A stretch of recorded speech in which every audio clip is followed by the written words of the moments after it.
onde está a esquerda? Porque em uma era de desigualdade obscena e barbárie social, o movimento que deveria unificar a maioria da classe trabalhadora parece um mosaico de posições espalhadas por centenas de grupos minúsculos. Nós nos tornamos mestres em pureza ideológica, transformando a luta de classe em uma guerra de nicho, onde a maior vitória é garantir o lugar de fala mais validado, enquanto o capitalismo liberal se estabelece como o único horizonte possível. A fragmentação não é acidental, é um sintoma de uma doença mais antiga e mais profunda. O oportunismo estratégico, um desvio que Lenin combateu há mais de um século, mas que hoje se disfarça em pautas setoriais para nos neutralizar. Vamos abrir o prontuário, vamos dissecar essa patologia. É hora de confrontar a verdade inconveniente. O divisionismo é a morte lenta de nós. Seja bem-vindo ao Monólogos em Síntese. Eu sou o Thiago Miojo e hoje, com a frieza de um acadêmico e a acidez de um militante frustrado, vamos analisar como o foco em temas de nicho sabota a nossa capacidade de luta unificada, sob a lente rigorosa do leninismo clássico.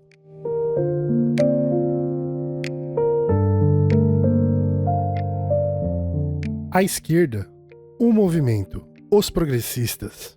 Nós nos parecemos menos como um exército revolucionário e mais como um grupo de ativistas preocupados em garantir que a sua seita específica seja ideologicamente pura do que dialogar com a maioria.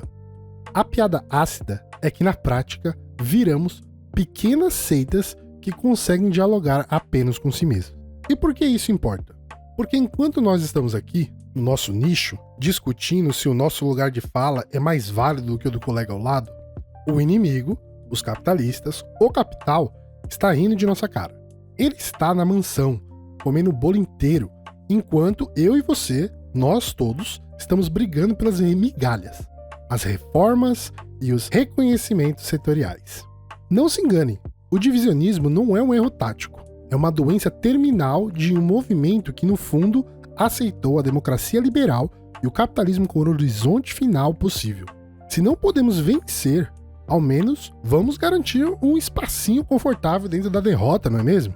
Esta é a patologia. E para entender a patologia, precisamos convocar um fantasma de terno e colete. Vladimir Lenin. Lenin era um cara que via o oportunismo em todo canto, como se fosse um vírus ideológico. E ele estava certo. Ele chamava essa estranheza de economicismo. Um problema que, no início do século XX, desviava a luta russa. Pense no economicista.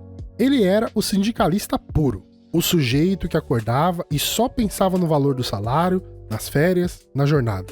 Apenas na luta puramente econômica. A fábrica, para ele, era o universo. E o que o Lenin dizia sobre isso no seu clássico O que se fazer? Ele dizia que a principalidade da luta econômica era desprezar três coisas cruciais: a luta política, a teoria revolucionária e, principalmente, o partido da classe. O economicismo era oportunista porque mantinha o trabalhador na esfera do corporativo, da reforma salarial, corrigindo apenas erros e exageros burocráticos sem atacar a estrutura fundamental do capital. O economicista queria um capitalismo mais justo, não a superação do capitalismo. Eis a nossa primeira lição ácida, que nos traz de volta ao século XXI, o divisionismo contemporâneo. Esse nosso foco obsessivo em temas de nicho, identidades abstratas, é o economicismo 2.0. Se o economicismo limitava a luta à fábrica sobre as reformas econômicas, o divisionismo a limita ao reconhecimento dessas ideias de reforma social. Em ambos os casos, a luta é definida por resultados que não desafiam o núcleo do poder burguês. A única diferença é que agora o campo de batalha não é a linha de produção, mas as páginas de perfil das redes sociais. Lenin exigia a vanguarda porque a consciência revolucionária não surge espontaneamente nas massas. Se você confia na espontaneidade, você acaba sendo um grupo de retaguarda, por mais que se auto-intitule vanguarda. O divisionismo, ao isolar as lutas, comete o mesmo erro, a passividade política e a incapacidade de construir força dirigente, um instrumento político decisivo para a superação da barbárie capitalista. A culpa não é só de quem milita errado, a culpa é de quem pensa errado. O marxismo, em sua essência, exige a apreensão da realidade como totalidade. Lukács explicou isso de forma brilhante ao desenvolver a crítica de Marx ao fetichismo da mercadoria. O capitalismo não nos reifica, nos transforma em coisas e fragmenta a nossa percepção. A ciência burguesa, com a sua especialização infinita, despedaça a totalidade da realidade. O divisionismo, que se concentra no nicho da opressão, faz a mesma coisa. A política identitária, em sua vertente mais abstrata, é puro idealismo metodológico. Ela se concentra na experiência individual da opressão. Ela descreve a dor, descreve o preconceito, descreve o problema. Mas ela falha em explicar o poder social e econômico que gera essa opressão. Ela descreve, mas não explica. É como ir ao médico e descrever a dor de cabeça sem que o médico consiga investigar o tumor que é a causa. A luta é confinada à descrição fenomenológica. A falha em indicar o caminho para combatê-las.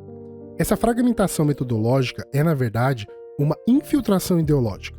É a tentativa recorrente de conciliar o marxismo com categorias, jargões e concepções vinda do pós-modernismo e do identitarismo. E qual o resultado dessa conciliação?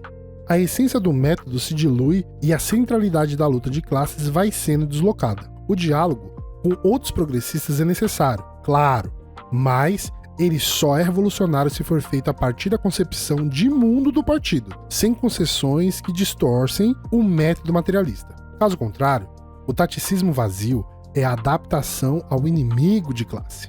Você pode ser interseccional, desde que entenda que a base material que conecta todas as opressões é a mesma, o capital. Se você só enxerga a opressão de nicho, você está apenas reforçando a visão fragmentada do capital. E está funcionando. Chegamos a um ponto crucial. O divisionismo não é inofensivo. Ele é ativamente contra-revolucionário. O pensador Heidegger chama a política identitária contemporânea de uma neutralização dos movimentos contra a opressão racial. É forte, eu sei. Mas ele argumenta que as visões revolucionárias, que viam o racismo e o capitalismo como dois lados da mesma moeda, foram substituídos por um conceito restrito e limitado de identidade. A identidade é abstraída das relações materiais com o Estado e a sociedade. A luta deixa de ser coletiva contra a estrutura social opressora e passa a ser a busca por reconhecimento individual ou grupal dentro das normas vigentes. É a esquerda lutando para ter um assento na mesa dos CEOs, quando a luta de classes deveria botar fogo na mesa. E o pior, o foco do nicho e na identidade desmaterializada gera divisionismo e atitudes normalizantes. Pensem bem, quando o movimento vira uma disputa incessante de quem é o mais oprimido, de quem tem lugar de fala mais válido, ele perde a capacidade da solidariedade e se condena à inação. Isso é a negação da ontologia de classe. A classe trabalhadora é o complexo social interligado, composto pela maioria das chamadas minorias, que incluem mulheres, imigrantes, racializados, LGBTQIA+. A luta pela emancipação exige que a esquerda integre a luta contra todas as opressões, mas sem permitir que a análise de classe seja subordinada ou diluída. A fragmentação é uma das chaves para explicar a ascensão fulminante da extrema-direita. Enquanto a esquerda está na autofagia, o inimigo se unifica sobre uma bandeira única e clara, seja ela reacionária ou protofascista. Não há como transformar a sociedade se a esquerda não reconquistar a maioria da classe assalariada. O antídoto contra o divisionismo e o oportunismo é o centralismo democrático, um princípio rigoroso de organização. E ele pode ser resumido em uma frase poderosa: liberdade para criticar e a unidade de ação. Você tem a liberdade para discutir e apresentar seu desacordo internamente em matérias de discussão. Mas o que o Lenin proibia categoricamente? O fraccionismo. a publicação de pronunciamentos disruptivos das ações e decisões da maioria em mídias rivais. Você não pode minar a ação coletiva porque a sua opinião não venceu o voto. O divisionismo contemporâneo é o oposto disso. Ele prioriza a afirmação irrestrita do nicho e o individualismo da opinião sobre a ação coordenada. O legado de Lenin hoje é de um mestre da estratégia que soube dosar flexibilidade tática com firmeza de princípios. A flexibilidade tática é necessária, fazer frentes, dialogar com movimentos amplos, mas ela deve ser ancorada na firmeza dos princípios do partido. O divisionismo, em resumo, é a rigidez tática de grupos por não estarem ancoradas na análise materialista da totalidade. São incapazes de construir sínteses programáticas que unifiquem a classe. O nosso desafio é esse. O que você tem priorizado na sua militância? A pureza ideológica do seu nicho, que fala apenas para você e com 5 amigos próximos, ou a construção de uma síntese programática que una milhões de explorados, independente dos seus rótulos, em torno do antagonismo fundamental da classe? A luta pela hegemonia, como diziam os camaradas, não acontece apenas no que dizemos, mas como dizemos e principalmente a partir de onde dizemos. Se a esquerda quiser vencer a etapa reacionária e não ser apenas um item pitoresco no museu da história, ela precisa superar o divisionismo, resgatar o método dialético e retornar à disciplina de uma vanguarda organizada. Caso contrário, seguiremos apenas celebrando o funeral de nossa própria relevância.